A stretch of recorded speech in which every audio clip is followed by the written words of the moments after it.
Just got back from Houston, right? About 2 hours ago. The weather was actually pretty nice. Hardly got much higher than 90 the entire time I was there. That's For Texas. Houston in the summer, that's pretty amazing. That's lovely. And the humidity is about, what, 98%? If not 103. You know, it's Yeah. Houston tries harder.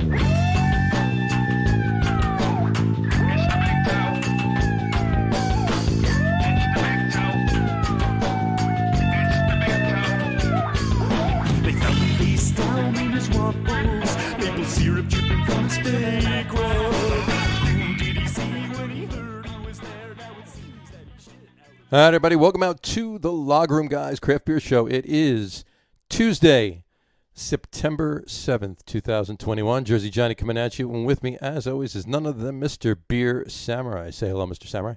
Hey, guys. How are you? On our first, this is our first repeat month of this podcast. We started a year ago in September. Not our 52nd, not our anniversary show yet. Not yet. But we got 2 weeks for that? We have 2 weeks for that, yeah. So is this number 50? This is number 50, show number 50. Number 50. Yeah, This show's almost as old as I am now. Almost. Not quite. Another 15 years. It'll be as old as you. I'm joking. 13 years. But anyway. All right. So what are you eating? I'm chomping on some cheddar cheese. Cheddar cheese. A block. Look at this. You're just eating the whole block. You didn't cut it. No, I didn't have time. I'm still cleaning up from the mess. Still cleaning up from Ida, are you? Yeah. I mean, I can bitch and complain as much as I want, but I got off pretty easy. That's right? crazy. It's compared to other people, yeah, you definitely got off pretty easy there. Well, what? Manayunk Brewing. Manayunk's under 15 feet of water. The deck is now downriver. The deck is downriver, and the water is up to the top of the overhead door outside. Yeah, I saw that. Melovino took quite a bit of damage. Yeah, they did. Right, some of their barrels made it out into the main road. They did. They went outside. They got loose. There's I think there's a GoFundMe for them. So there is a GoFundMe for them. Yeah, so well, we're going to list post that up at the end. Any of the GoFundMes for any of these breweries or meaderies or anything that were affected by Ida. We will put up on our Facebook page. So. Yep. By all means, go to them. So let us know if you know of any. We'll get it up there. Yeah, so if we don't have any up that you know of, send it in and we'll put it right up. So, but anyway, so how you doing today? Oh well, other than the mess and cleaning up and getting ready to Amscray from this is Water City. Yeah, Toilet Water City. Toilet Water City. That would be nice. Yeah. So this will be this will more than likely almost 100% be the last show I do from this location. What a shame. It's a milestone though, right? You've done a whole 12 shows from that location. Maybe. Yeah, it's ever since March, right? So March, April, May, June. Yeah, probably 20. A little bit more than that. Yeah, actually I think I've done more shows from this location than any location, have I not? Well, you did. There was more in Rhode Island, but there were some for the roof. Some from the roof. Some from inside the after it got cold. Yeah. This is true, too. Very true. Very true. Maybe more here. So anyway, I was talking to a friend of mine earlier. You have friends? I do. What's it like? Well, no, it's funny because he met his wife on Tinder. He did. It was very awkward for both of them, I got to tell you. Yeah. But, yeah. Because they were already married. They're already married. There you go. All right. So you're supposed to just get it as soon as I say it. Feed that one a little bit. Exactly. All right, fine. There you go. I got another one, but I'm not going to say it. Screw it. I'm tired of being a people pleaser. As long as that's okay with everybody. Who have you ever pleased? I said as long as it's okay with everybody. All right. I see what you're and they're done. There we go. All right. So John's out. I'm done. Well, I got a few others, but I'm going to save them because they're not as good as those two. Great.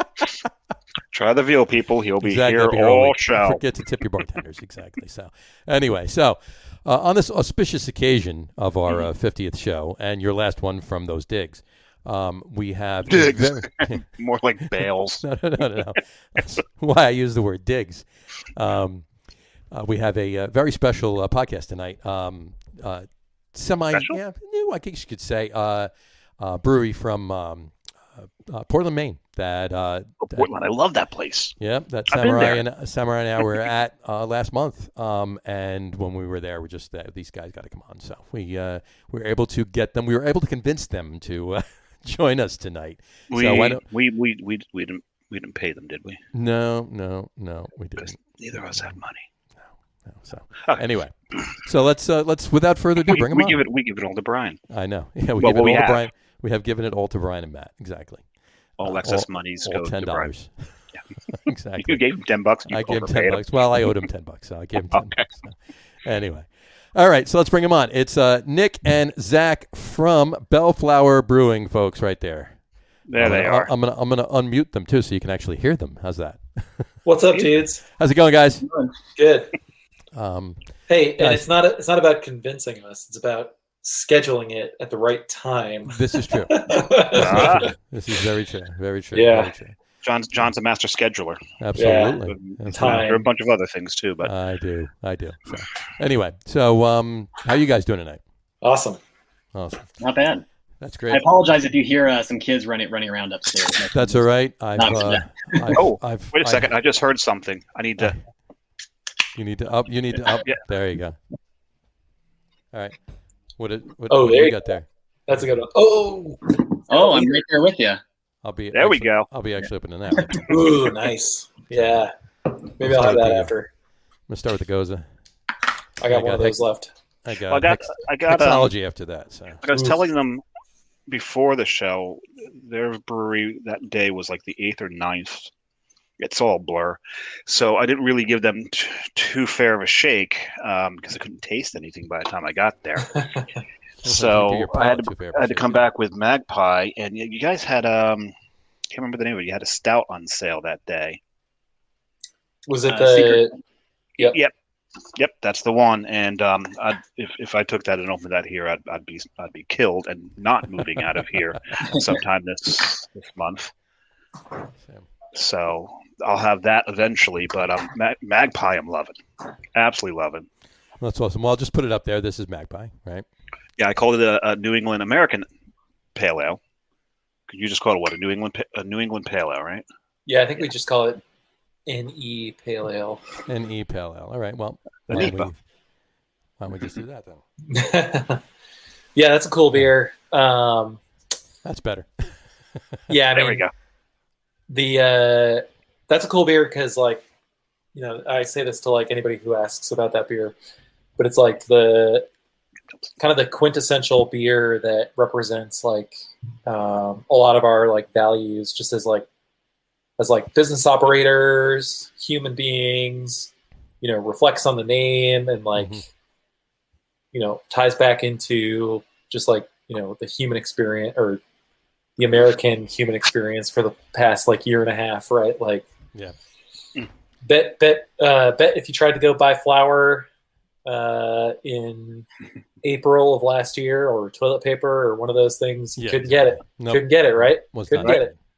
So, one of the things that was really important to us when we were opening was figuring out a way to like make sure that if stuff got shut down again, it obviously would affect us, but at least we could still get raw materials. So, all the malt in most of our beers,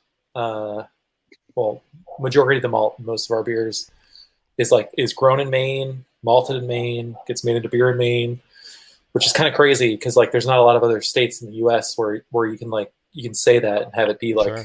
like a real honest thing. Even like Massachusetts, Connecticut, 9 times out of 10, the maltsters there are getting their grain from New York State or Vermont or whatever. But we're very lucky in Maine to have like a huge, massive bread basket in the county up north, and it's super cool for us to be able to have that stuff and like be able to feature it in these beers that we're making. But Magpie is a great example because the dry hop in that beer is actually Cascade that's grown by the Hop Yard in Gorham. Okay. And cool. What they did was this is like high school biology. they phenotyped their Cascades. What they did was they planted a bunch of like, genetically similar Cascade, but like slight variations, along the path. Tested it out, figured out which one was the best one, then killed everything else and like cloned that one. and then grew it up Really? in the yard. That's crazy. So it's like it's kind of special to Maine to have like, Maine grown Cascade in a Maine, like all malt, all the malts from Maine, all the grains from Maine. So and tying it back to like the story and the brewery. It's about supporting local agriculture and supporting farmers and right. Really really being like truthful about that, not like trying to hide behind anything. That's why every label we throw can't really see, but every label we throw the ingredients except for Secret Clubhouse, because that's the one that's the Secret. one we'll That's a secret clubhouse. that's the one we'll hold close to the best there. It's also very yeah, but we'll throw all the ingredients on there. And we met the farmers. Like we went to Aurora Mills and met Sarah and Matt and up to Porter Farms. They grow all our barley. Like literally shook the farmers' hands, begged them not to plant any more potatoes and keep growing barley. There you go. They're definitely going to grow more potatoes. But So start making vodka. Work. Yeah, right. But I mean, again, like it's just like a super cool beer because like we can really make this like really really nice beer, like basically just with local ingredients. There's Citra and Centennial in there as well, but yeah, and outside of supporting local agriculture too, the quality of the ingredients is fantastic. Like the Cascade grown in Gorham at the hop yard, totally different than what you would get from West Coast Cascade. It has more of like a lemon lime, and even like a almost like a zebra stripe, like candied gummy sweetness to it. That we really which means the flavor only lasts 15 seconds. Right. It keeps you taking sips, right? Yeah. There you go. You take more sips more often. You get through the beer fast. Well, it's funny because you started to answer a question I was going to have based on what you guys were saying. When you take, because they've done this experiment with many hops. They've taken noble hops from Germany, usually have that nice floral aroma to it. You put in the Pacific Northwest, they start tasting like pine, right? So the terroir in Maine, you said, is more of a lemon lime flavor. That's what I pick up from that hop grown here. I get like lemongrass and a lot of that like it's like more of an herbal quality than like a fruit character, but like the fruit like undercuts the whole thing, So it's really this like I don't know. It's very delicate and strange, but also like perfect at the same time, Yeah, I think I described the flavor in one of the beers as lemon verbena. Mm-hmm. It was along those lines. And somehow or another you muted Nick, John. I didn't. He did. That was me. Sorry, I just asked my wife to turn the light on. Oh, okay. It's because it's getting dark. Sometimes Thank you. What's Let there be light. We're starting to, we've got some hop farms in Jersey, but I'm terrified what the terroir would be here. Well, I mean, the biggest thing. We said it before. Pork roll. The biggest thing with that is like it's about the weather. Like Pacific Northwest. It's like it's not super sunny and it gets really wet, and the plants just like that. And if it's not like if it gets too much sun, like the leaves are just going to bake off and everything's going to get too hot. It's the same problem that like other hop yards have in New England. Even they can make a good product, but it's not crazy like it is in the Pacific Northwest. Right. Just because of the weather, really. That's all it is. Yep. That's very true. The climate in Maine closer to the climate there than, let's say, Connecticut. I mean, it's cooler, That's I guess or that's, Florida for that matter. Yeah. If you want to go, more pine trees, more. Yeah. There you go. Yeah.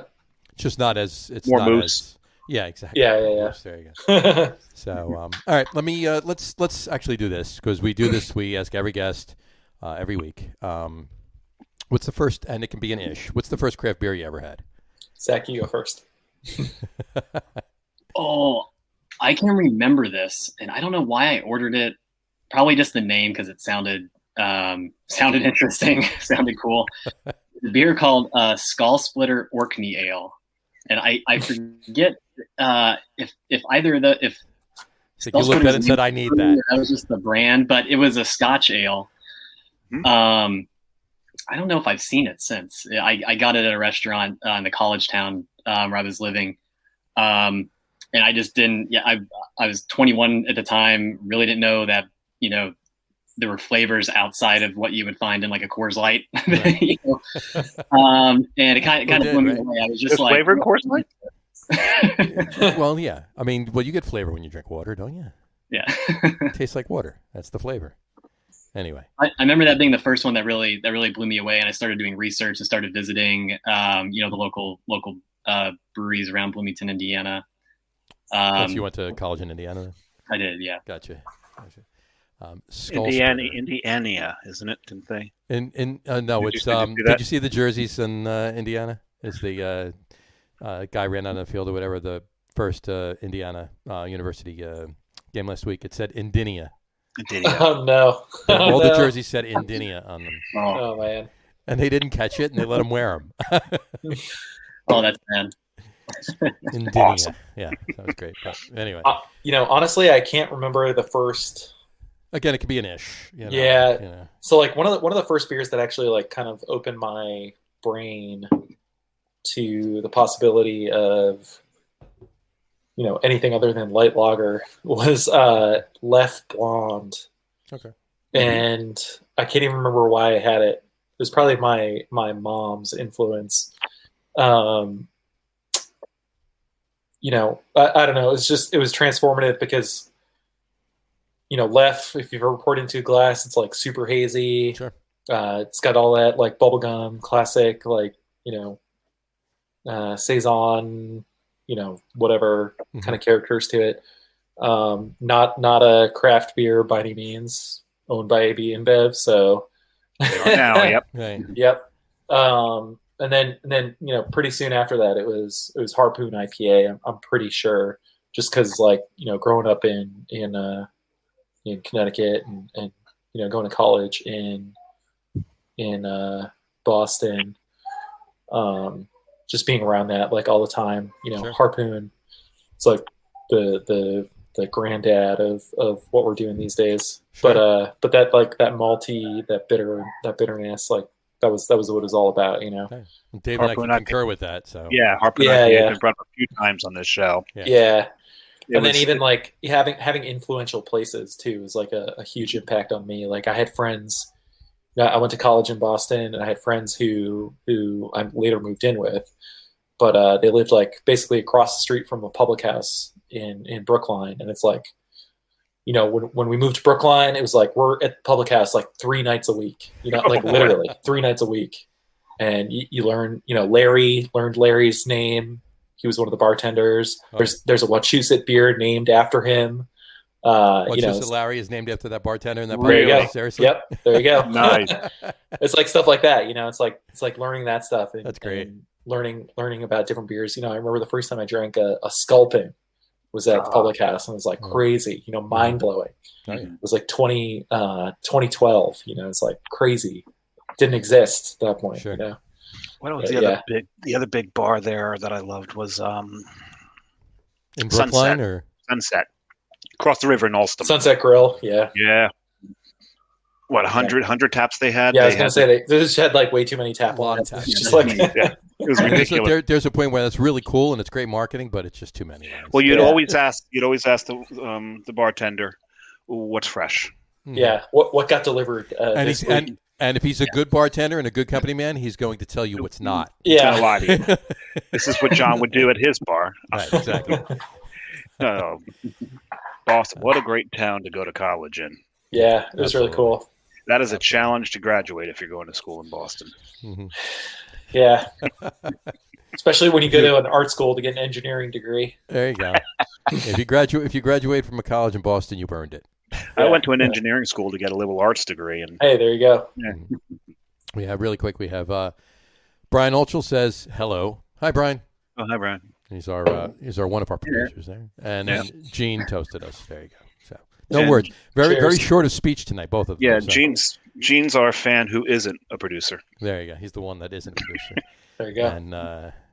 And let's put it this way: we call them producers because anytime we have like a question come up and we're too busy talking on the podcast on the show to actually go and look for it, they'll actually go and Google it and look for it and get us an answer. So we call them our producers. That's the producers. That's their job. We've made them work before. Gotcha. So, all There you right, go. where'd you guys meet? Where'd the two of you meet? Zach, tell a story.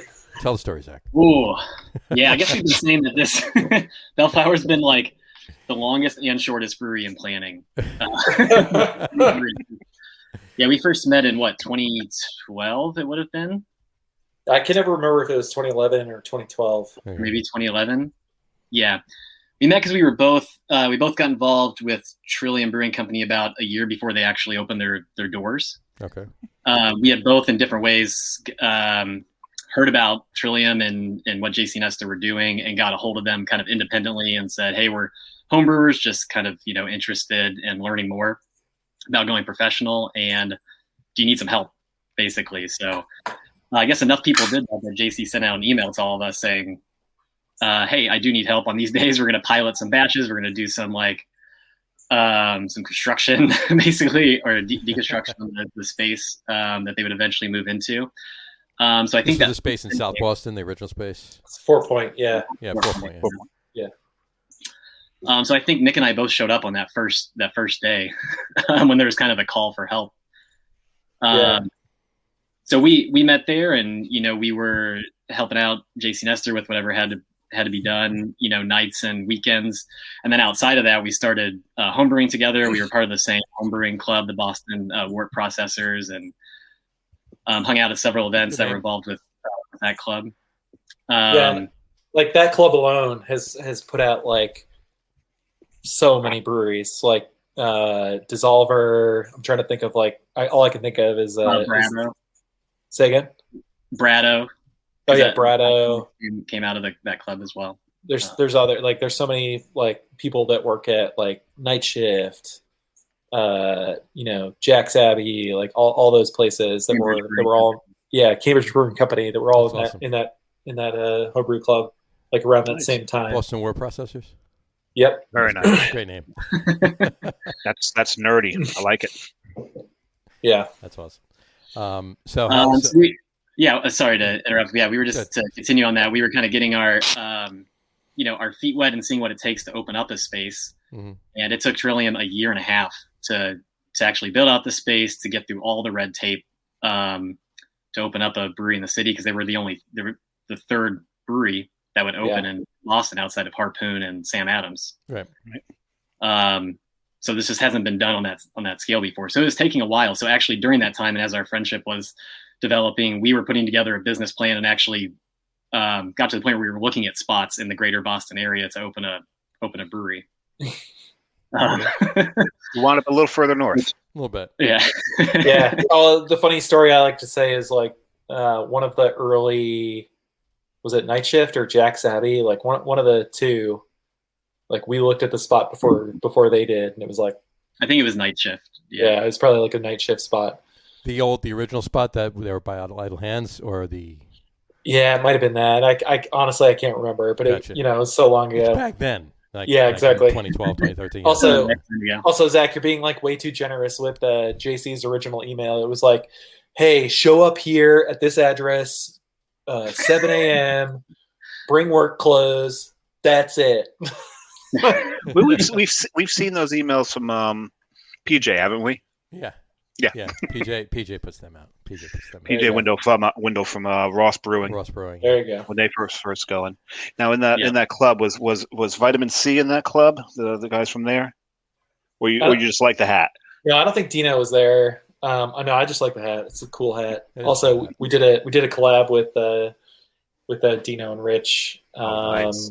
2 months ago at this point. That was an awesome beer. That was really good. That had to be insanely good.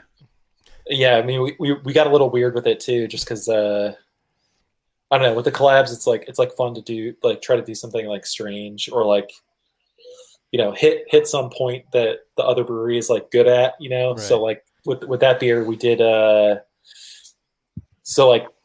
goal was to make a popsicle in beer form. If you ever had the orange creamsicles in the summer, yep. It's super refreshing. It's orange and cream and vanilla and all that stuff. Mm-hmm. So, Dino and the Vitamin C crew, they use vanilla in a lot of their beers. So it's all right, we're gonna use the Dino method of adding vanilla to this beer to make it creamy and delicious. then we fruited it with tangerine juice, and what else was in there, Zach? Tangerine, lime. We had orange zest. Yeah. And then a lot of Matueka hops. Yeah. And I mean, it came out great, and there was a very divisive beer because some people were like, I do not want to drink a creamsicle like when I'm drinking a beer, and then there are other people who are like, I love drinking a creamsicle like as a beer. It was tasty. I liked it, and we liked it so much that we're doing it again as not a collab with like a new, not a new brand, but like different, like take on, what that like sort of popsicle flavor would be. But it was, I think it is like kind of it's just shocking when you have a beer that tastes like a melted sherbet for the you can tell like this is going to taste like an orange creamsicle, and they'll have it and be like, this tastes like an orange creamsicle. It's like, that's what we were going for. That's exactly what it was supposed to be. Yeah. Right. There's a brewery down here in Jersey that just brewed a couple weeks ago. They brewed it's just a standard milkshake beer, right? But they brewed it with vanilla ice cream. It was a collab with a soft serve ice cream place, and obviously you can get if you make a just a regular milkshake, unfruited milkshake with vanilla and lactose in it and everything else, it's gonna have that same flavor to it. But this one, I don't know whether it was just power suggestion or what, but when you drink it, it literally tastes like there was. And again, they brewed it with soft serve vanilla ice cream. Yeah. So it was in the boil. So, 2 seconds after it hits the boil, it's just vanilla and lactose anyway. Yeah. But still, it just tasted like you were actually drinking a soft serve vanilla in beer form. Yeah. But it was pretty cool. But anyway, yeah, that's great. So it took you. So you started writing a business plan basically like 9-10 years ago. Yeah, but I mean, like that business plan is like. There's been 17 since, right? Yeah. We talk about it. We talk about it like not a lot, but a couple times we've been like, if we had opened then, man, it would have been very difficult. Yeah. Very difficult. And granted, 10 years ago or whatever at this point, different life, different lifetime, different experiences.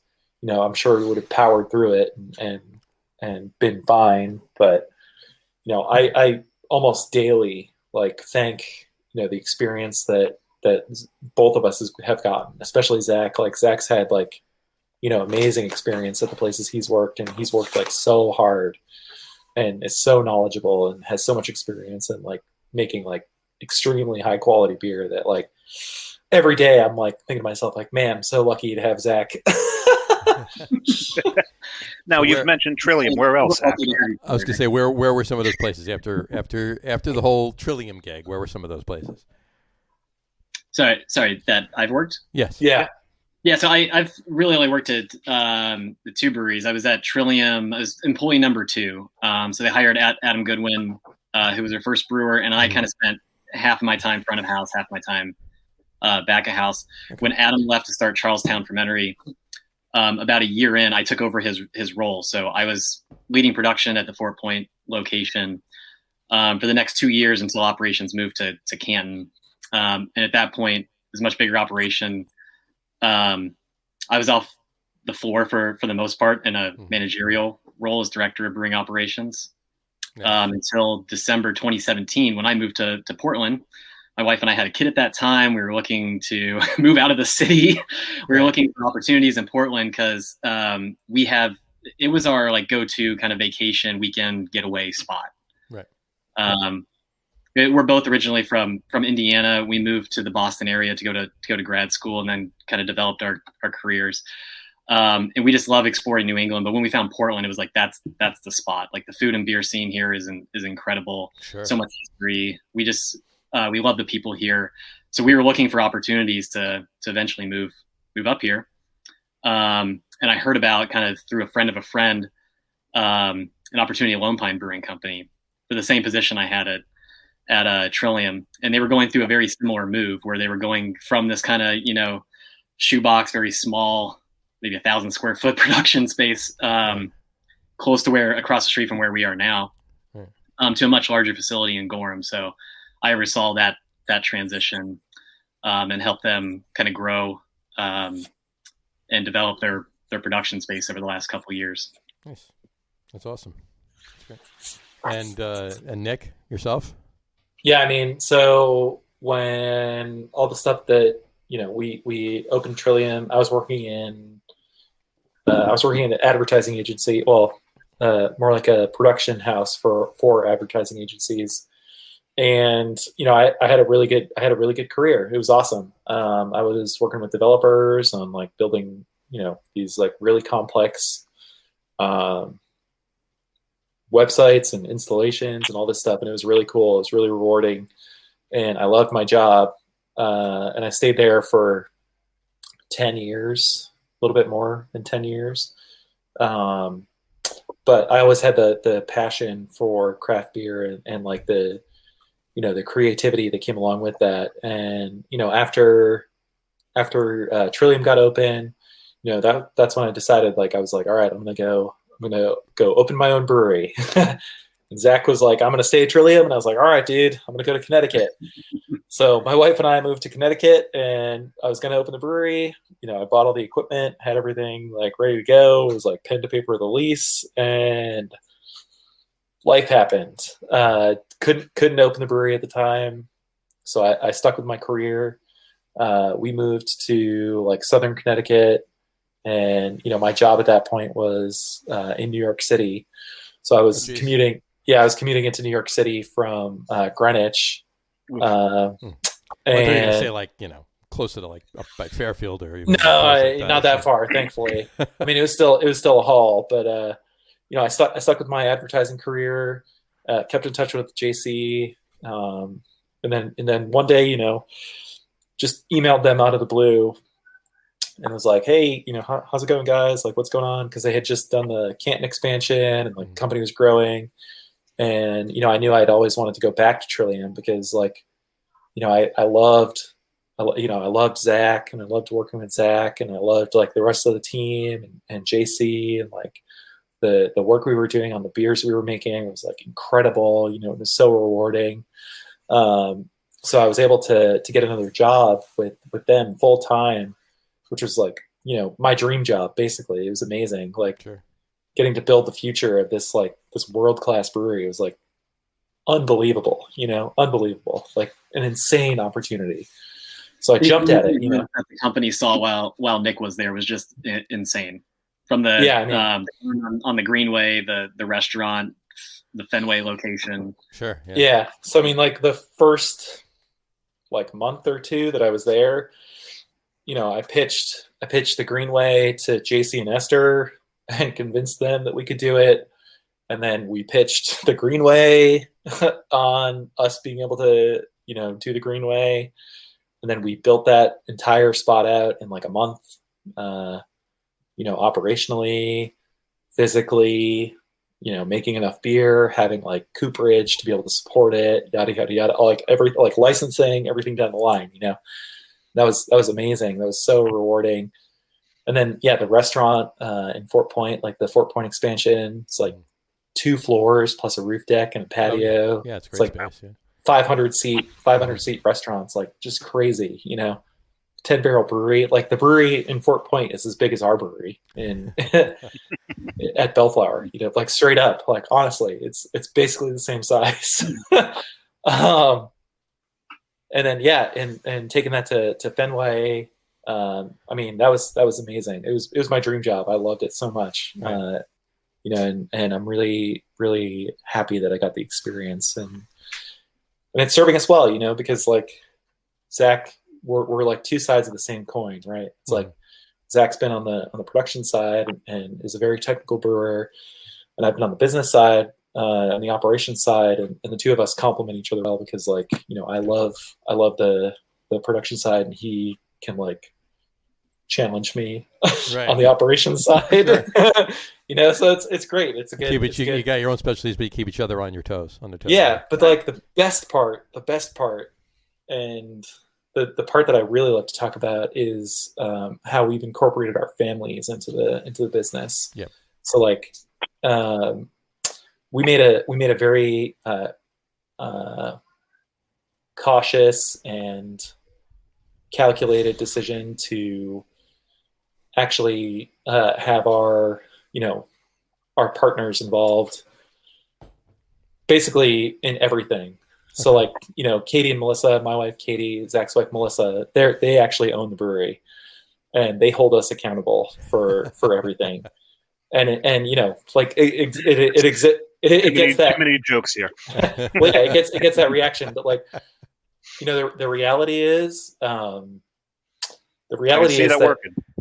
the reality is that it makes it that much better because we're a family business and we're dedicated to like our families, and we know we need to like make that the priority, right? And you put that into the context of the broader business, it just makes everything better, right? Sure. And then you think about like being a welcoming and an open environment for people. Katie and Melissa designed the tap room. Like they're the ones who made everything look the way it looks. Katie curated all the art for the tap room. She got the painter to paint the wall.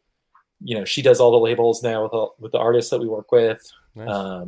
It's all like the story I really like to tell people is from like 3 months or 2 months ago or whatever, where like the four of us are sitting at the table, right? And we're meeting and we're talking about everything. And I'm pretty sure it was Melissa. Melissa goes, "So guys, what are you making for Oktoberfest?" And Zach and I look at each other like, "Oh, shit. What? I hadn't thought of that yet." Here? Yeah. And then it's like, "Zach, get the firemen here like tomorrow, and we'll make a Oktoberfest beer." But like if we didn't have them, like I feel like we wouldn't be like reaching outside of ourselves, and to us, to me, I don't know. I'm going to speak for Zach in this moment. Please, it's like so important to have them because they influence every decision we make, and they're really the driving force behind like a lot of the stuff that we do. Yeah. And it's like so nice to have them be intimately involved in everything we're doing. Because then you get to work with your best friend every day, right? Like, Zach's a really good friend, but like my wife is my best friend, and she works at the brewery 2 days a week. It's awesome, It's really cool. All you got to do is click around the website a little bit to see the family orientation. Sure, mm-hmm. Absolutely. That was a really long-winded answer to like the history of. Sorry about that. So what you're saying then the color was green, right? Yeah. Exactly. Yeah. But anyway, no, I just when you actually started it though, when you actually you were at Trillium, or Zach, you went up to Lone Pine. What was the okay? You said it was the longest, shortest plan. When was the actual beginning of the okay? Let's get this thing going. Let's really actual Belleflower plan. When was the actual? What was the push into the door? Into the door, yeah. We found out like 2 weeks ago. Like we had stumbled upon a text or something from a year ago that day. It was like a month ago. Was it a month ago? Yeah. I don't need nothing anymore. Yeah, so it's been like 13 months ago that I got a text from Nick saying something to the extent of like, would you consider opening a brewery in Portland?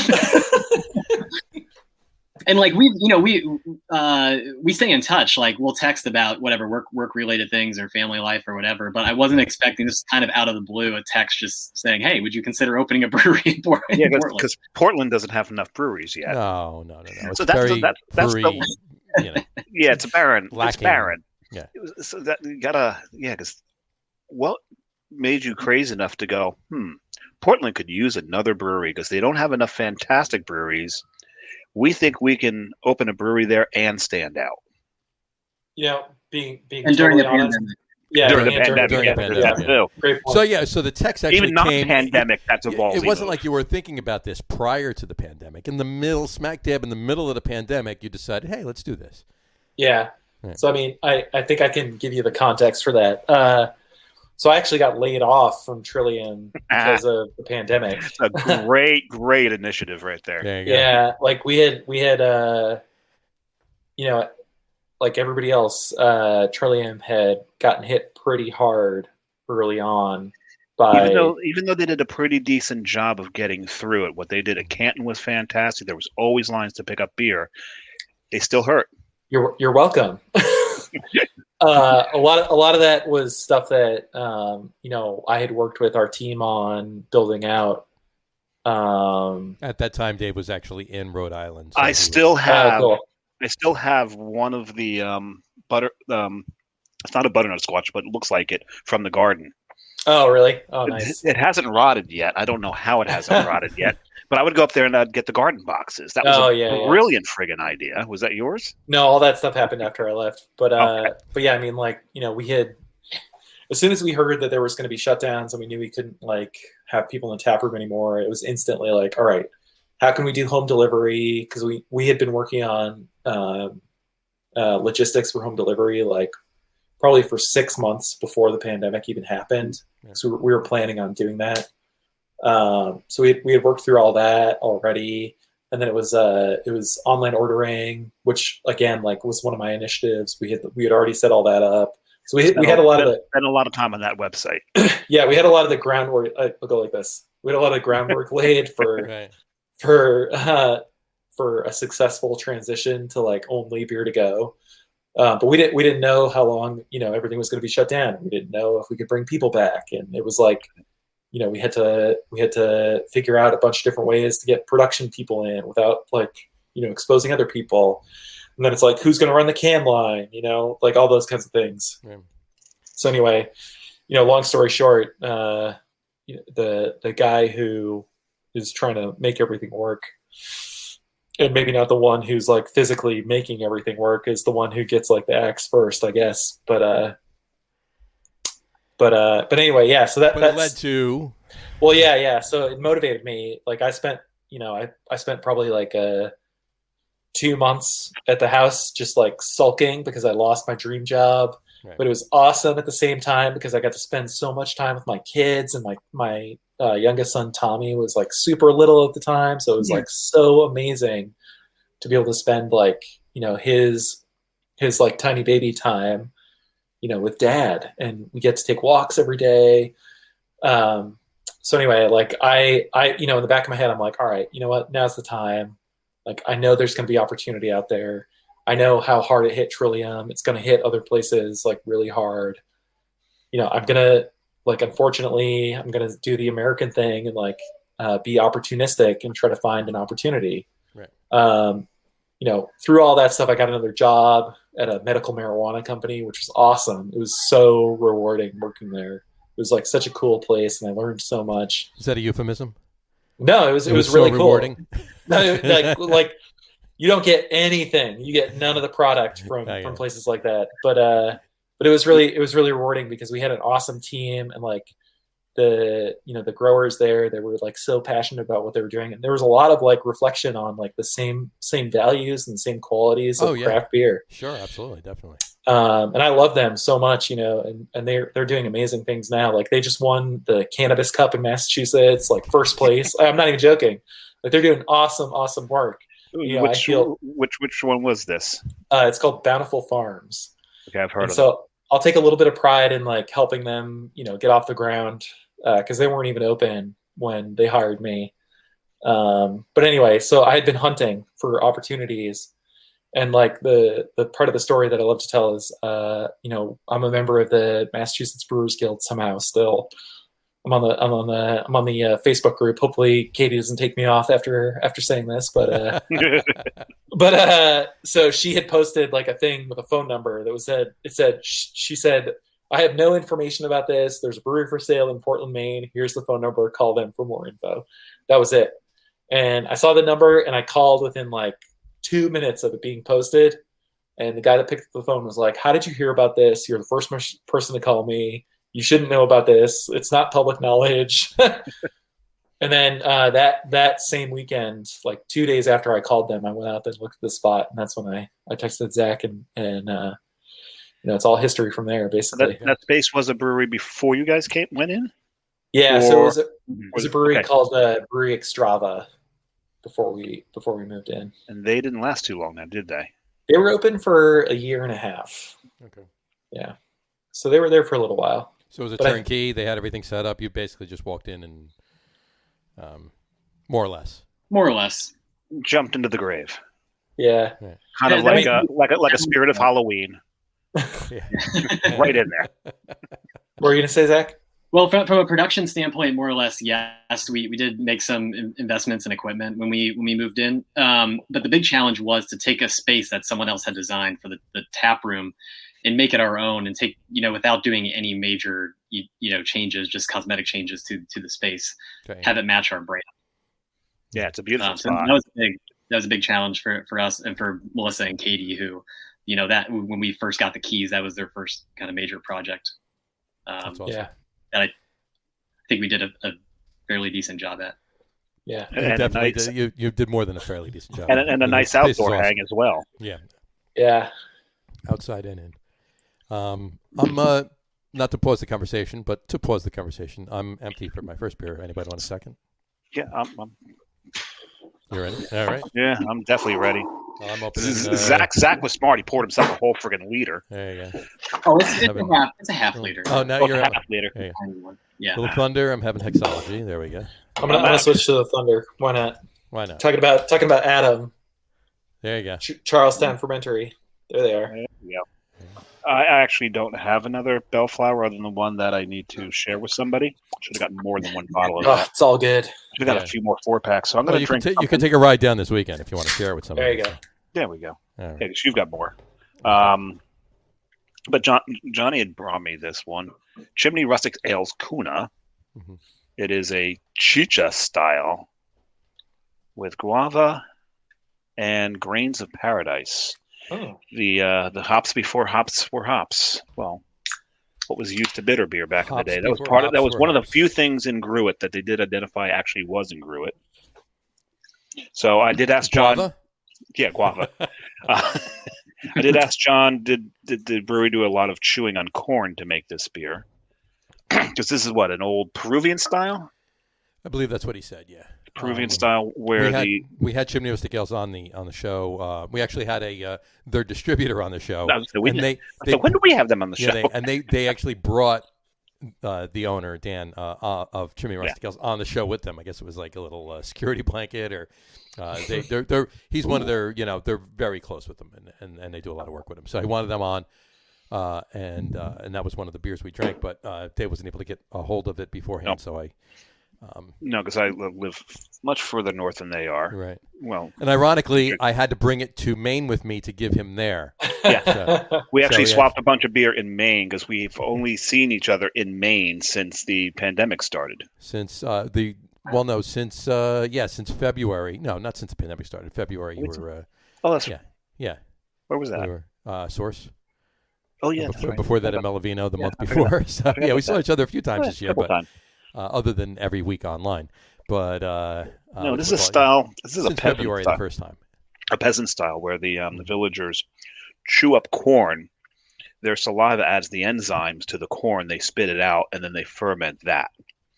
So it sounds absolutely disgusting. Yum. That's not what they did at the brewery. But that's not what they did at the brewery for this. I do know that if you watched that Dogfish Head show, they did that. Yeah. And they had everybody in the office chew the corn and spit into a bucket. Yeah, I remember and it's got to be that really fibrous stuff too. So it's really wore their jaws out. But there's the beer that Dave's drinking, Kuna 4.2%. This guava's not huge in this, but it's there, and oh god, I like this. There you go. Those tropical fruits are tough to use in beer. Like they tend to add like compounds that you don't want to drink. Yeah, you got to be really careful with using the tropical fruits. That's for sure. Yeah, like bitterness or sulfur, like those kinds of things. Any of those off flavors. A lot of experience with that, right, Zach? Change the acidity of the beer. Everything, yeah. Just be careful about how those fruits are, processed and where you're sourcing them. Has been my experience. There you go. And this is the beer that Nick is drinking. There we go. Passion fruit. So you guys got passion fruit. I got the guava. There you go. And we're all over the fruits. And the beer that I'm drinking. I just don't know when that Zach's Love drinking up. So, cool. All right. So, why Belleflower? I know why. Why don't you tell? Yeah, it's on the website. Why the name? We want to hear it because I read it. Why the name? Why the name? This is a Zach, Nick question. I feel like I talk too much. Come on, man. Oh God. All right, fine. Wouldn't this be your thing to say though? Yeah, I'll do it. Yeah. So. My family is it's embarrassingly so very old school New England. Like we've been in New England forever, like since white people were in New England, basically. And we have this farm that's been in our family for like almost 200 years. That's in New Hampshire. That my great I think it's four greats grandfather. He bought this property in New Hampshire and built a farm for his family, and it's just been handed down ever since. And my great grandmother, she's really the one that gave the farm, its most recent name, which was Belleflower. Mm-hmm. And the name comes from my great grandfather, her dad. So she was like the last of the kids to live at the farm, because it was like, it was like pre-World War II, World War One. And they were like the last generation. Her brother went to World War One. He was like in one of the first like tank corps. There's pictures of the whole like tank corps, in the tank he like served in, in the trenches, which is crazy. And we have his helmet and his jacket and stuff like that at the farm. Yeah. But anyway, when you have like 6 kids and you're trying to feed all those kids, like, and you're living on a farm, it's tough. It's not easy. And so, what he did was he planted like a little apple orchard. And when I say little, I mean, it was like 6 trees, right. But those 6 trees, like they produce like a lot of apples. And, one of the trees in particular, like, was like the kids' like favorite to climb. It was just like, for whatever reason, like it was easy to climb, and like all the kids loved it. And if you've ever seen like apple blossoms, like they come out of the tree, like the flower comes out like this, and the fruit starts to form, and the apple just falls like that. So that's like why it was like the bellflower. Right. And they had other flowers that were like bells, but yeah. So that was when the name was kind of coined, was the Belleflower Farm. And anyway, the tree, like the family folklore is that it got struck by lightning and fell down, and like it's this like mythical thing. But like the reality is, I think somebody just like either backed into it with their car, or the tractor hit it, or it just died. One of those things. They do that. It was time. Yeah. Right? So anyway, we have the trunk of the tree sitting in the barn still. That's the bellflower tree. There you go. But that's where the name comes from. It's from the farm. And when we were like, we're talking a year ago right now about how to name the farm, and we've talked about this a lot. It's like, you go down the list of stuff that you're going to name something, especially breweries, and especially like beer brands. Right. And you try to come up with the names, like everything is taken, like everything. Like, oh, sure. Tell me a name, it's taken, guaranteed. Oh yeah, there's very few, especially beer names. Yeah. You can occasionally find you can come up with a brewery name, which may be a beer name in somewhere else, but it's just not a brewery name. Right. But yeah, I mean, So we had like a huge list of names, and I was like, like talking to Katie, like sitting on the couch, and we're like writing down, typing up beer names, and like the list is just getting longer, and I'm like, I remember this night, like kind of specifically, and I said to her, I'm like, what about Belleflower? And she's like, do you really want to like, put that out there? Because it's so personal, and like, this is like, we're not trying to make this like a personal thing. It's more about like us as like, 2 families, like starting this. And I was like, I'm not sure. I'll try it and see how everybody else feels. And so I put it out there, and then I don't know, like Zach, tell us how you felt about it. We had that long. I remember we were meeting one night. We were having a meeting to discuss names, branding, for the business. We were still in talks. It wasn't a sure thing this was going to happen, but we wanted to have all the branding lined up in case it did. Sure. And so Melissa and I were looking at the names before our meeting, ones we had put up there that you guys did. And we both got stuck on Belleflower. We, without knowing any of the context, we knew that there was, that knowing Nick that he had a family farm in New Hampshire, but I had no clue that was the name of it and the history behind the name and this tree and the connection to his family.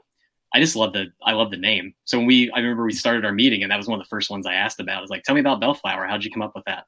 Right. Like, I want to know more about it. And then he explained what he just did, this connection that he has to this area in New England. And it just fits so well with what we want to do with these beers and sort of be an expression of New England life and the agriculture in this area.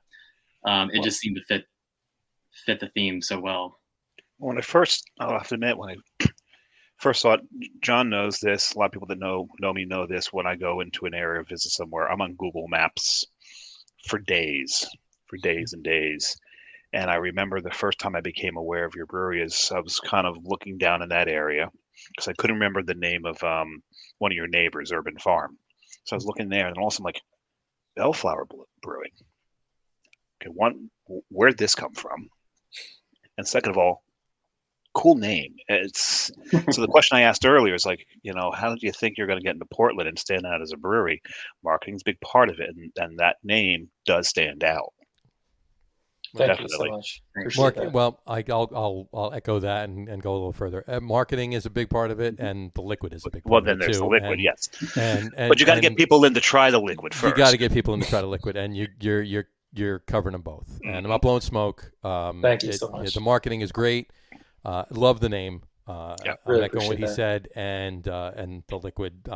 You've heard me say it already. Well, I mean, the other cool thing too is that, like, like, again, going back to like coming up with beer names, like it's really hard to come up with beer names, but like, when you're really trying to build something that's like, it's more than just, it's the liquid in glass, but like, you're also trying to tell a story about who you are, where you've been, like what's going, where you're going, sure.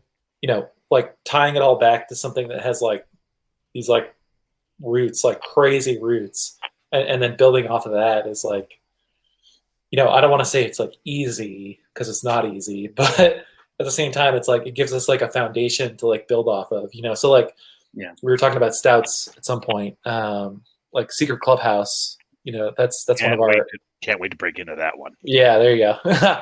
that like the name for that comes from the farm, that comes from, my childhood. Like, that's like something that's like innately inside me that like is an expression that like I want to share with people, and it's that tie back to like everything, earlier that sort of name just brings about, Magpie, just like that beer alone is one of those things. Scrugsy is like even deeper than that, Is that a dog? It was a dog. Yeah, it was my dog. Gotta be a dog. It was my wife's mom's dog when she was a little girl. And like, she loved that dog so much, and like, it's one of those things that like gives you that like, that sort of like sense memory that you didn't know you had. That's just innately in there, and like tying all that stuff back together.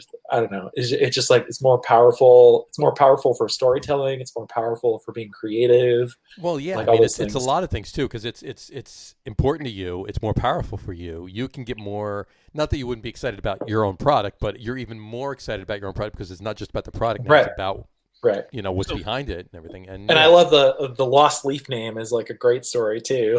The Lost Leaf. I mean, it's fun. That was one of the contenders for me for the name of the brewery. The brewery. That's been for the last like 10 years. That's been the name of every like the name of my Wi-Fi at every apartment or house I've been in.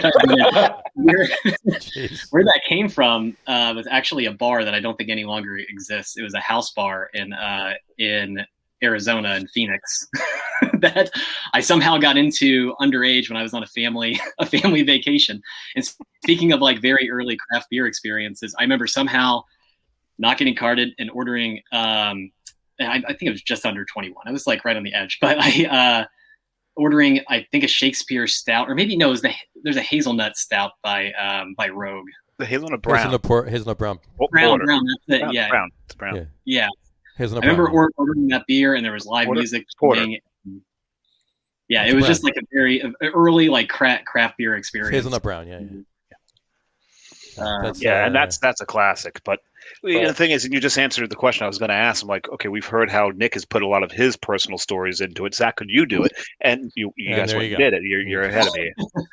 Well, I mean, that's what I mean. It's like the, I said it earlier. It's like the shared experiences and like tying all this stuff back to like these deeply personal things that like, on the surface level, it's like, oh, that's a cool like secret clubhouse. Oh my God, that's such a cool name. But like, the reality is like I'm going back to like being 8 years old, running into the woods on the 60-acre farm, like finding the cave and being like, oh, like imagine you're 8 years old and you find this like hidden cave. That's so cool. Out in the woods in New England. Like that is the secret clubhouse. Now, when you got that memory and that connection to the names, that has to come through in the beer.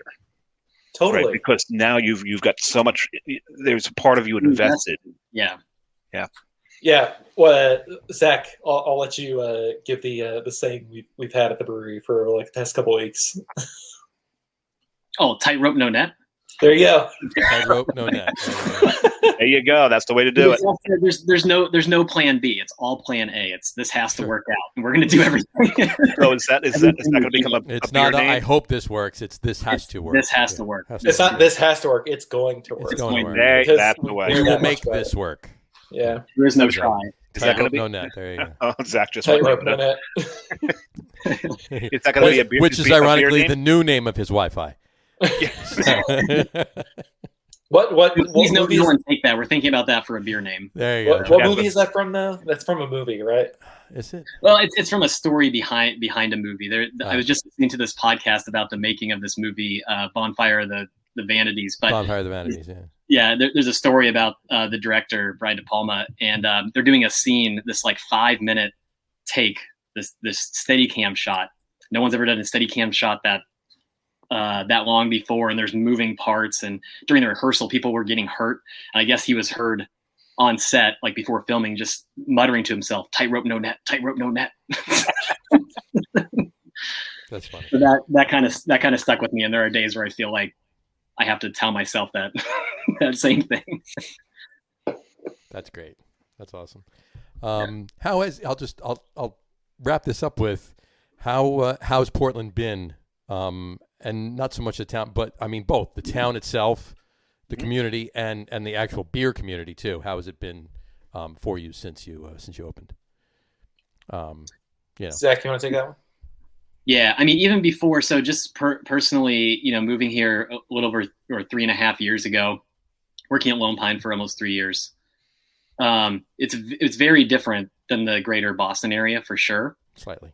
And not to talk down on the Boston beer scene, and I'm sure it's changed a lot since I've been there, but everyone was very kind of had their head down in their own work, and there wasn't a lot of collaboration and a lot of sharing of resources or knowledge. Everyone kind of stayed in their lane.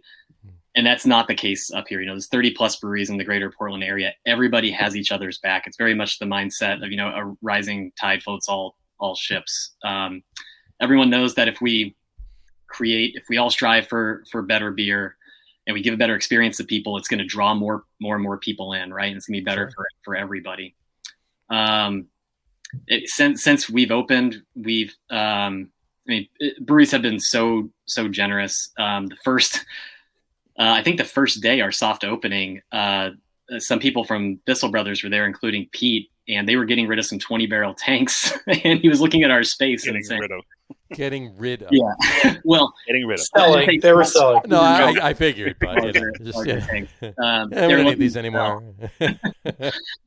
And we were talking about how, already, planning for the future, are we looking to, expand in this space? And he offered we were going to ship these out to storage in a couple weeks. Do you want one? Yeah. And they gave us a really good price on that tank. Multiple times I've had to walk over to Lone Pine and beg to use their forklift because we don't have one.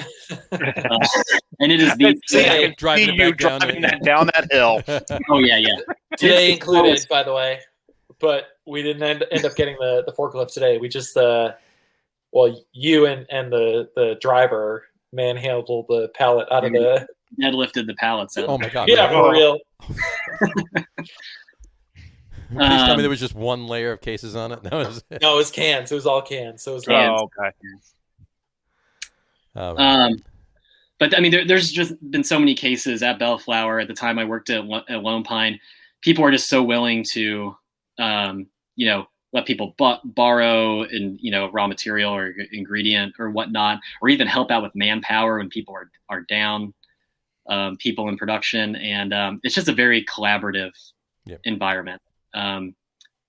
It feels really great, especially being the area that we're in, because so many other the East Bayside neighborhood has changed so much in the last 3 to 5 years, in part because of all the small businesses that have set up around there and created this community, and we're just super lucky to be a part of it. And then your community just took a punch to the gut about 4 days ago, right? Yeah, that was pretty tough. Yeah. So the beer geeks who've not watched Definitive Brewing's co-owner Dylan Weber suddenly passed. I think it was 5 days ago. Yeah, I'm not sure when or what the situation is, but definitely if anybody has the opportunity to pick up Definitive, that's a fantastic beer you're holding right there. Please do, because I drank a lot of this beer this weekend, and it is really, really good. Conti's a great beer. Yeah, it is. We drank a few of those. Did we? We drank a few of those.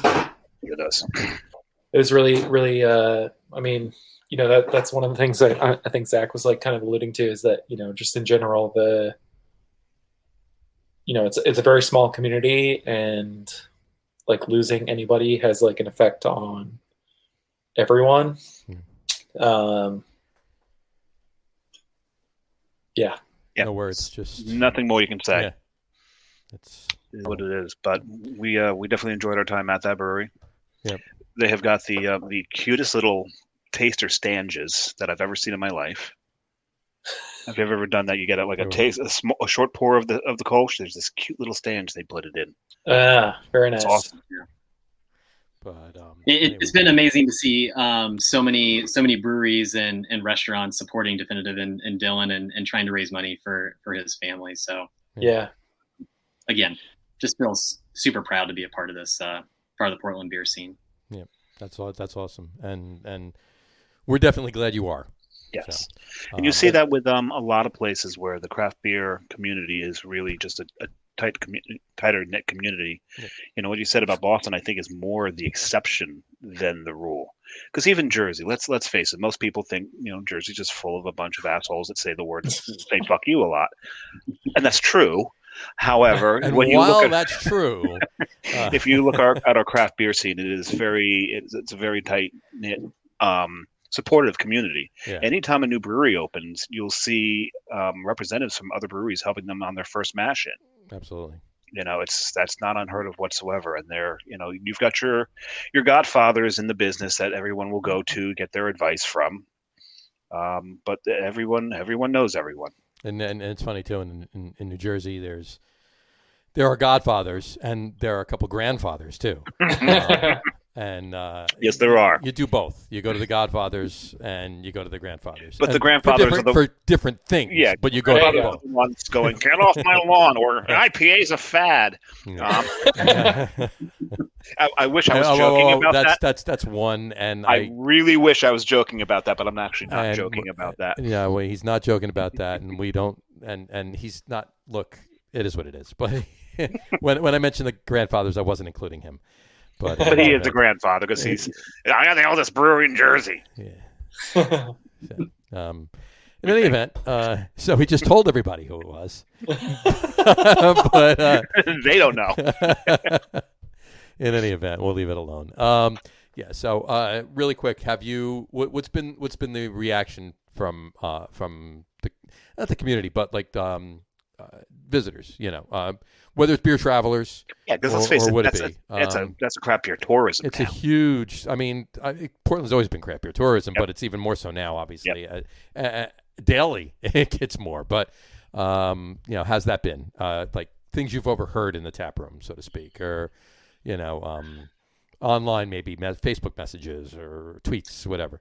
One thing that's been really encouraging, and we had an all staff meeting this weekend, and it's something we always tell our staff, like, Belleflower is not just the beer in the glass or the can. Like, it's far from that. It's everything, right?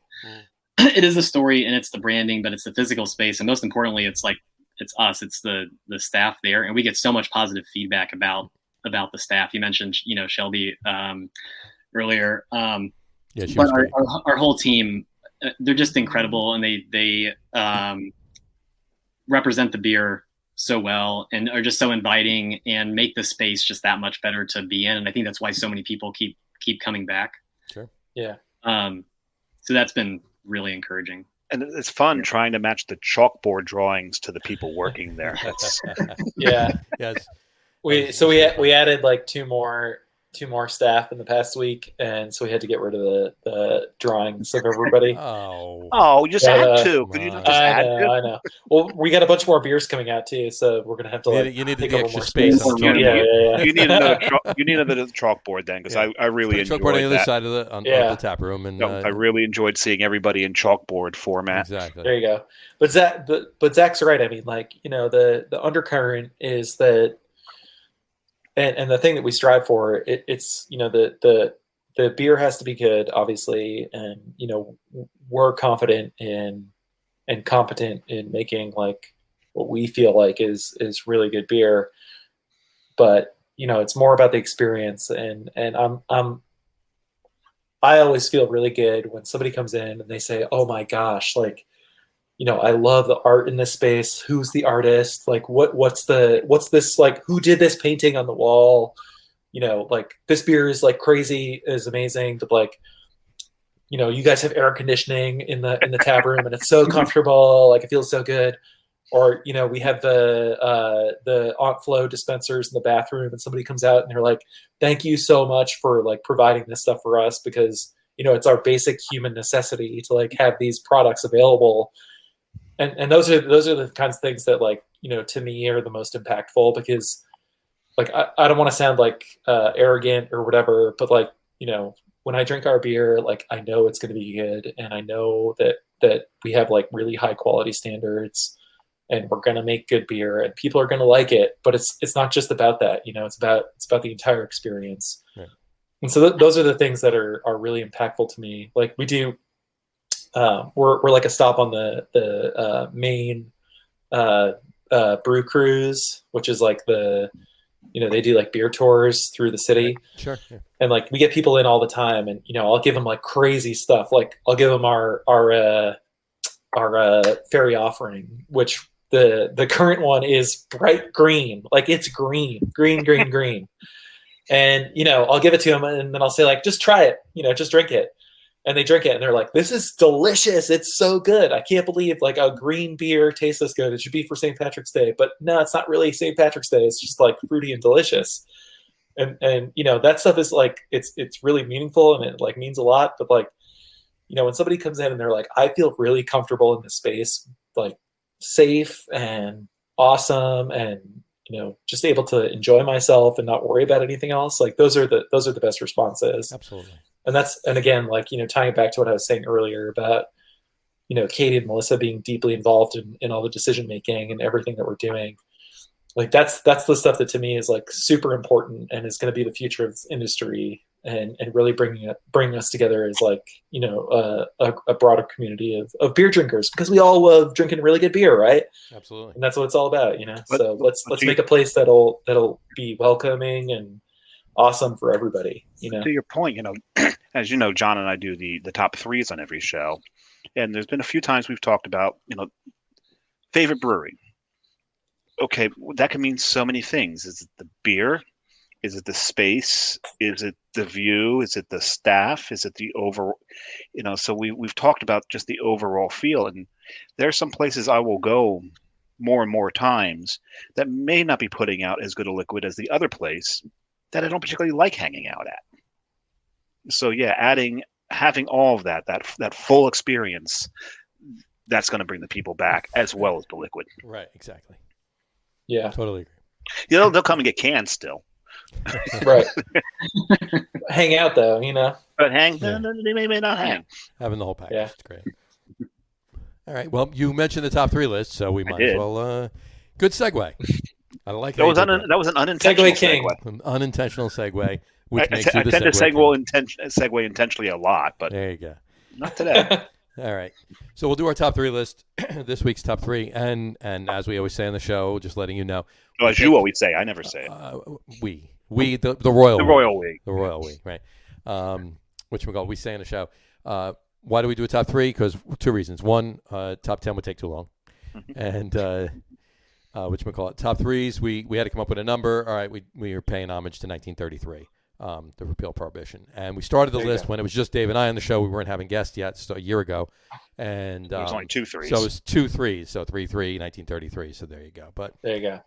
Keep going. So top 3. So this week's top 3 is top 3 favorite hops.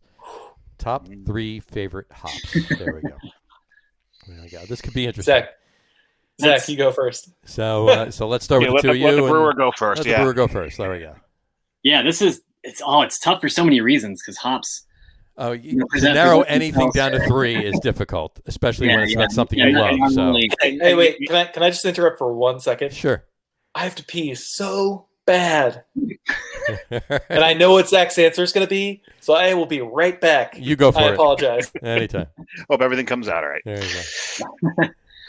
We'll tell you a story after we're done. But anyway, continue. Well, at least he's not wearing earbuds and we can't hear him. This is true. Right. That has happened on the show. Right. Anyway. Oh, you're kidding. Oh, no. Yeah. Oh, no, we're not kidding. Yeah. Earbuds with the microphone, walked away, kept talking, and there you go. Yeah, actually twice in the same show. It was awesome. It was great. Wow. Same person? What's that? Was it the same person? Yeah. Yeah. Same person. So, they may not be on the show again soon. He may or may not be on the show soon. Or next week. But in any event. Yeah. So we derailed him entirely. Yeah, totally derailment. There you go. So anyway, so it's very difficult to narrow down anything into 3, especially when it's something you love. But and John and I cheat a lot and throw in honorable mentions to get more in there. Because I really love this and I really love that and I really love this, but it I had didn't to make go my with list, this one. but then I get to say it, So anyway. Yeah, I might need to have a few honorable mentions. I'd say 3. I'm going to mention 3 that we've been working with a lot just in the last 5.5 months that we've been open that have been exciting to me. Mm-hmm. We make a beer called Barn Hex. It's our rotating double IPA. So we've changed the hops a few times on that. Probably my favorite iteration of it. We call it melon vibes at the brewery amongst the staffs because to me, it really smells like a fruit salad. Okay. It's like on a summer day, you're outside, just mixed berries and melon. Just to the face. That's the aroma. And that's a combination of Strata, Eldorado, and then to a lesser extent Mosaic. But the Strata Eldorado combo, those are 2 of my favorite hops right now. Strata it can have some tropical component, but to me it's a lot of berry, it's a lot of strawberry in particular that I don't find in many other hop varieties. So it's unique in that way.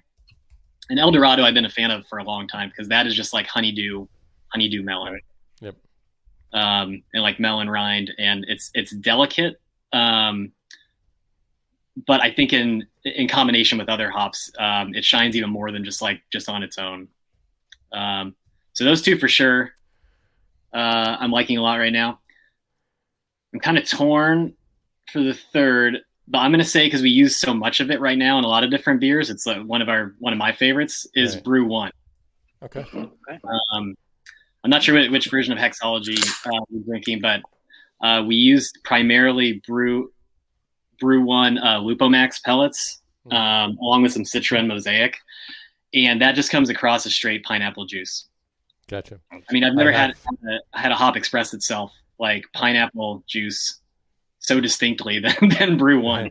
And it works well in combinations. You'll see on a lot of if you look at our cans and the ingredients we use in our hoppy beers, we really like to layer flavors. We don't too often rely on a single hop. We're picking hops that kind of have their own wheelhouse and kind of layering them together. Right. But Brew One plays really well with a lot of other hops and adds that tropical pineapple component. Gotcha. Nick, are you drinking a Barbasol? So this is another a friend of ours. It's a Barbasol. Justin Slotnick. He works at Schilling now as the production manager. Schilling. And they have some really beautiful beers. So I just decided to crack this Augustine 13. Glad to hear that fire didn't do too much damage to them. I know, yeah. I was really worried about it. I texted Justin that night, and I was like, are you okay? Like, is everything okay? But, yeah, they were okay. On Zach, to your note, I'm drinking the version of Hexology that has El Dorado, Idaho Gem, and HBC 586. It was hard for me between Brew One, HBC 586, and Idaho Gem. Yeah, Idaho Gem is so unique because it has, for me, it comes across as cherry, which again is so distinct and hot. Having worked with the Citras and the Galaxies and the Vic Secrets and the Mosaics of the world, which we use in a lot of our beers, and I love. I'm always drawn towards hops that I get components I've never got out of hops before. Like that really me. And Idaho Gem was one of those. I remember we got the sample bags and right when we opened it up, it was like, that's like kind of stone fruit and a lot of cherry as well. Nice. We were driving in a car to go pick up honey for a different beer that we make. And Zach like opened up the bag and I was driving and he was like in the passenger seat and I was like, whoa, that smells so good. Like from across the car, you know? That's great. Yeah. All right. Awesome. All right. So my top three. Your top three. Let's go for it. All right. So I was thinking about this earlier. I'm going to start from 3 to 1. I'll go that way. I love Centennial. Like Centennial is like one of my favorite like American hops. C's, yeah. Yeah, exactly. I'm gonna go all C's, by the way, for all my hops. like one of my favorite beers of all time is Bell's Two Hearted. Like I love that beer so much. Like I love that beer. That's a centennial punch in the face. Yeah, exactly. Like so good, so good. I don't know what it is about that hop. Like just like the resinous, like pine character of it. I don't know. And then carrying on that to Cascade. As my number 2 spot. Again, like I don't like it. Just has this reaction from me. Like maybe just because of like how much Sierra Nevada Pale Ale I've drank. I don't know. Sure. Like there was. Oh, go ahead. John can back me up on this. There was a time in the craft beer world where everybody who liked any hoppy beers was at risk of Cascade overdose. Yeah. Everyone was using Cascade. It got to the point where it's like, do you have anything that doesn't have a Cascade in it, please? Yeah. But it's like still a great hop. Yeah. I mean, and Sierra Nevada Pale Ale is like one of those beers that I'll just reach to, for whatever. Oh, sure. Absolutely. And then the last one, which is like the base of virtually all of our beers, except for the stouts, is Citra. It's like it's magic. You mean you don't put Citra in stouts? Really? Yeah, I mean, Citra is literally the base hop for everything that we build off of, for better or worse, I guess. Like better in our case, because it's so good.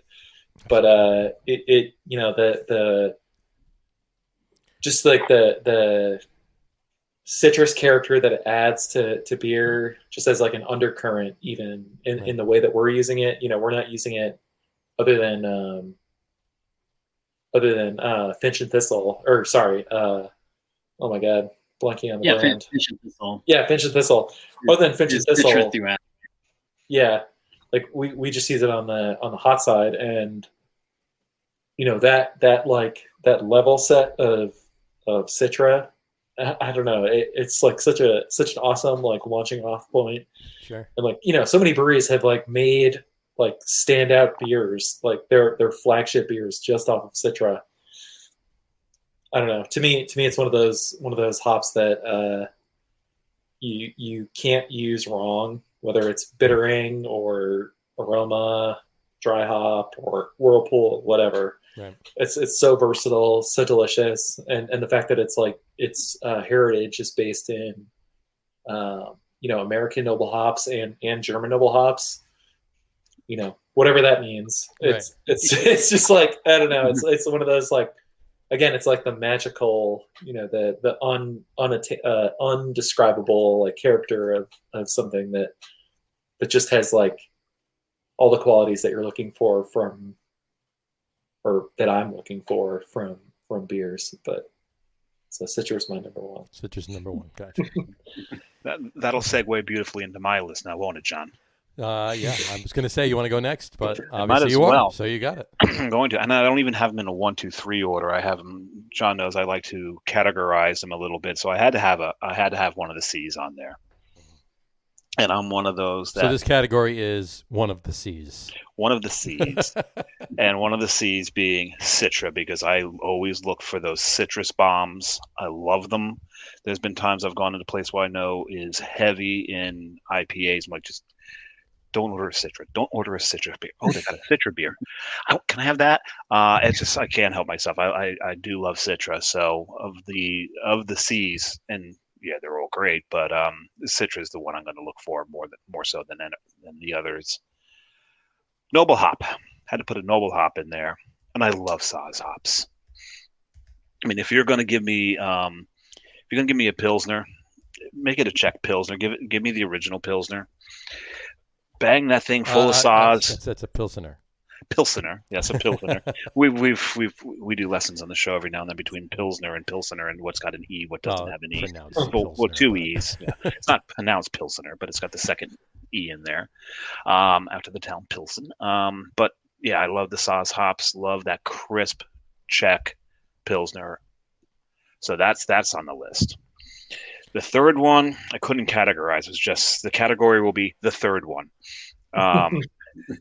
And in this case, and it's only really because of a couple of beers that I absolutely adore that have Simcoe in them. And I just love Simcoe. I love the fact that it can give you everything from the Pacific Northeast hops that it can deliver. It's kind of like Mosaic in that sense, where it can deliver be a bunch of different things to a bunch of different beers. Except Mosaic kind of steps out of the way and does that, where Simcoe goes, no, I'm here, taste me. And I love Simcoe, and Weyerbacher's Simcoe was maybe the first beer ever to name itself after its hop. We haven't confirmed that yet, but we think that might be the case. Yeah. And then Kane has a beer called Head High, and then when they went to Overhead, the addition of Simcoe to it just took it to another level. And I just love what Simcoe does in a beer. So those be mine. Those be yours. All right. I know what one of John's is. Of course you do. Well, Nick went C's. I'm going S's. All right. You're all S's? I'm all S's. And I know what your number one S is. So first I'm gonna say, and we all know this, and anybody, watching or listening or watching later or listening later, whatever.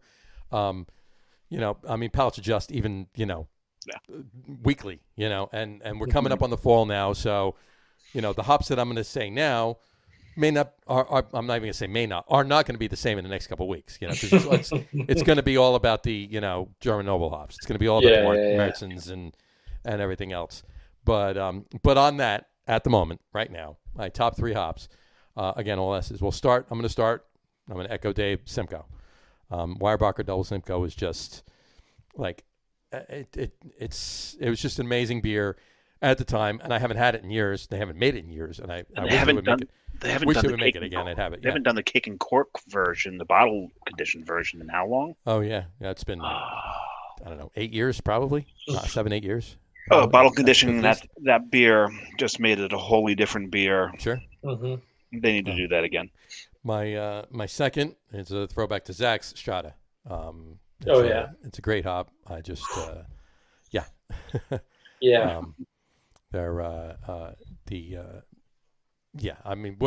everything that Zach said echoed. I'm gonna have to repeat it. There you go. And my number one, and I gotta admit, I've been a whore for it all summer long. Yes, I really have. Sabro. Oh, really? Yeah. You like this coconut. The coconut that it throws is just amazing.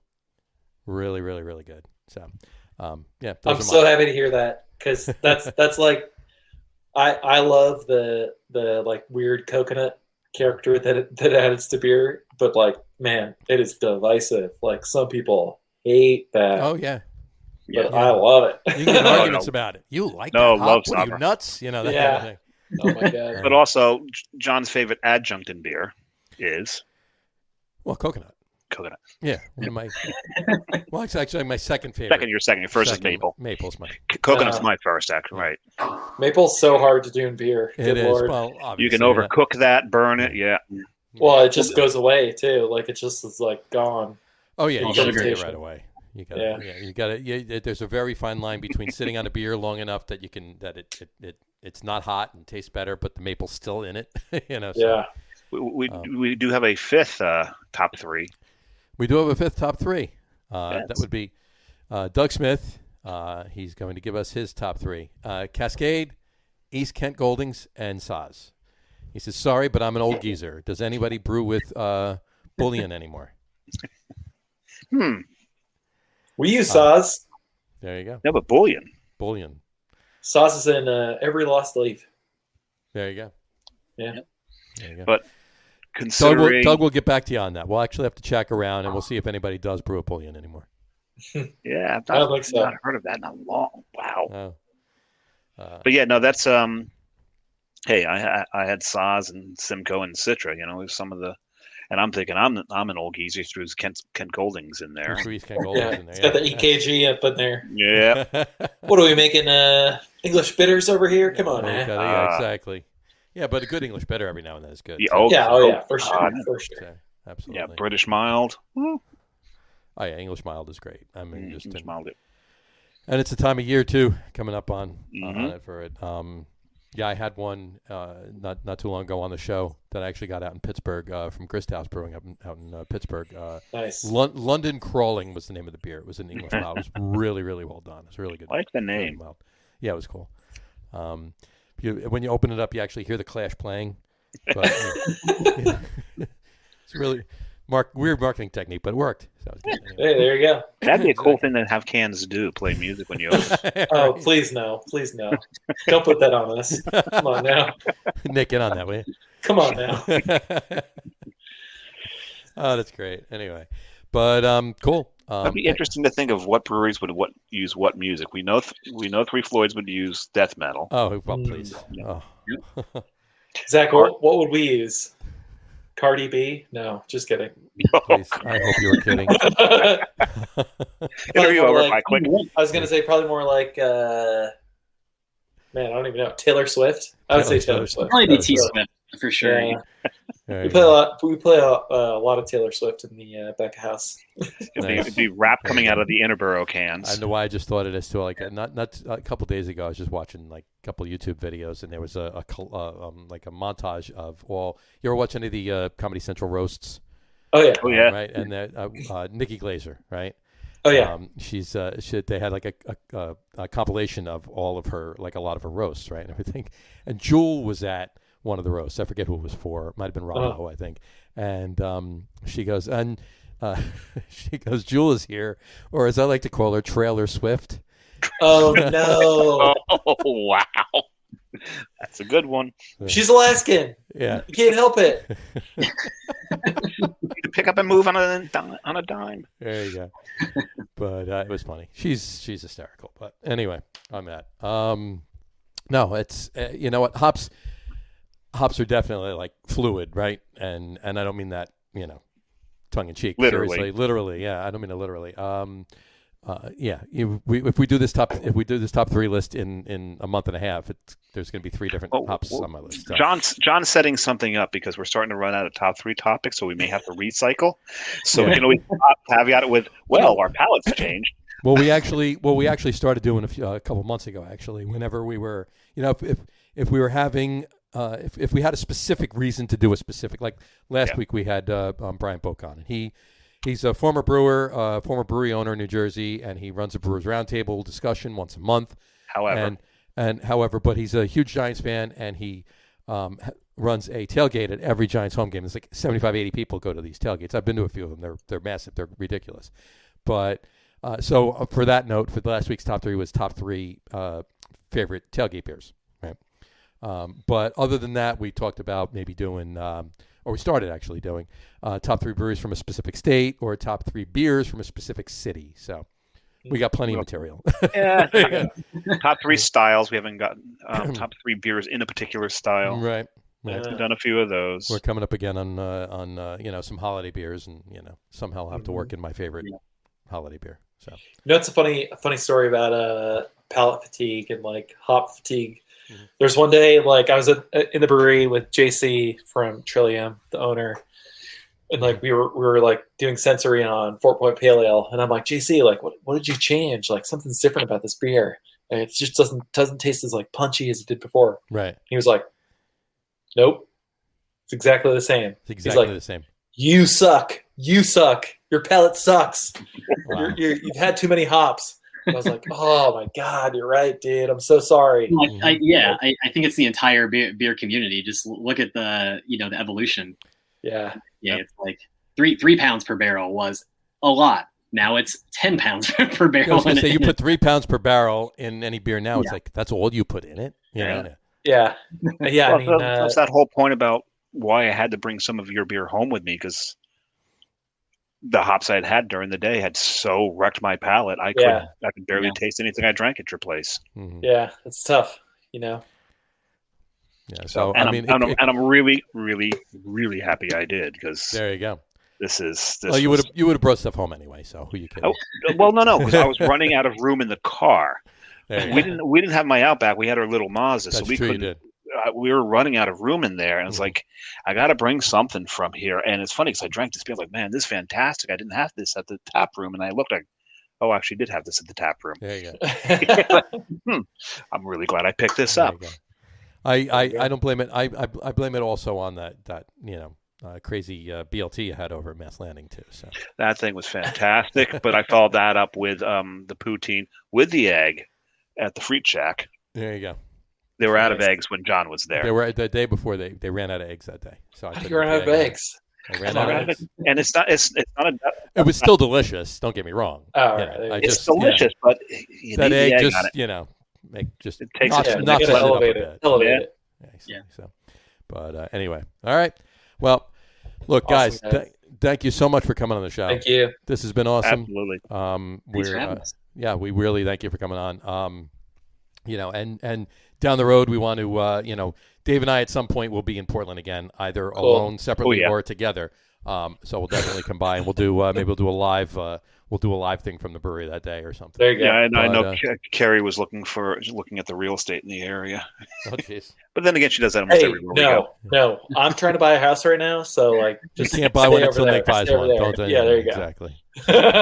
But don't need any more. I need to get out of the flood zone. There you go. Well, that's why my mom moved back to Connecticut. Honestly, she was living in Wilmington, North Carolina, and she was like, "Nope, not dealing with the hurricanes anymore." So there you go. That'll do it. But yeah, no. At some point down the road, we want to get you back on the show too. That'll be awesome. And frankly, people who are listening, when you go to Portland, we know there is the specific places people like to go. Right. Don't overlook these guys. Thank you. They're right there with them all. Absolutely not. We know, and not to downplay any of the breweries in Portland for that matter, or even the surrounding area, or specifically the breweries that are right, 2 blocks south and 2 blocks north. Mm-hmm. But whatchamacallit? Get there and plan on spending a little time there, because you're not going to want to leave when you get there. Really, it's an awesome space, awesome people, awesome beer. Get there and enjoy it. Seriously. Yeah, hit Industrial Way, go take a nap, drink a lot of water, clear your palate, then go hit Belleflower. Right. There you go. So, awesome. Or the other way around. Doesn't matter. Right, exactly. So, all right. Guys, stay right there. Cool. We'll end the show and then we'll talk afterwards. So, thank you so much. We'll wrap the show up for today. There you go. We want to thank everybody for watching, and for those of you just listening to the audio podcast, thanks for listening. One breath. No, it's not. Don't forget to visit our website, www.lagerroom.com. That's LAGERROOM.com. And please remember, like us and follow us on all of our social media, Facebook, Twitter, Instagram, and, of course, our YouTube channel. All of them are at The Lager Room. Remember, we go live with the video podcast on both Facebook and YouTube every Tuesday night at 6:30. Yeah. For those of you that just want to listen to the audio podcast, you can do so on Apple Podcasts, Spotify, TuneIn, Stitcher, and Google Podcasts. Plus, the show is now available on Amazon Music Podcasts and iHeartRadio as well. When did that happen? Today. Just got approved today. So Okay, you guys heard it when I first heard it. Exactly. iHeartRadio. I didn't let him know yet. So Legit. exactly. Oh man, we're almost legitimate. We're almost legit now. Yeah, there you go. And if you haven't done so already, please subscribe to one or more of those feeds, and you will never miss a show. Again, thanks for following along with us. Have a great rest of your week. Have a wonderful weekend, guys. Zach, Nick, thank you so much for coming on the show. Really appreciate it. Thank you. You guys are doing an awesome job up there. We will be up again. We will need more beer soon, so we'll have to come keep up. that liquid flowing And keep it going. Do what you're doing. You're doing it right. Keep it going. And our best to get the chalkboard back up. Yeah, get the chalkboard back up. There you go. Chalk people. Our best to the wives too. Cheers, guys. And, Thank you. And everybody in the tap room, Shelby, all of them. Awesome. And have a great weekend. Drink a lot of beer. Drink responsibly. And we will talk to you soon. Take care, guys. Cheers. Cheers.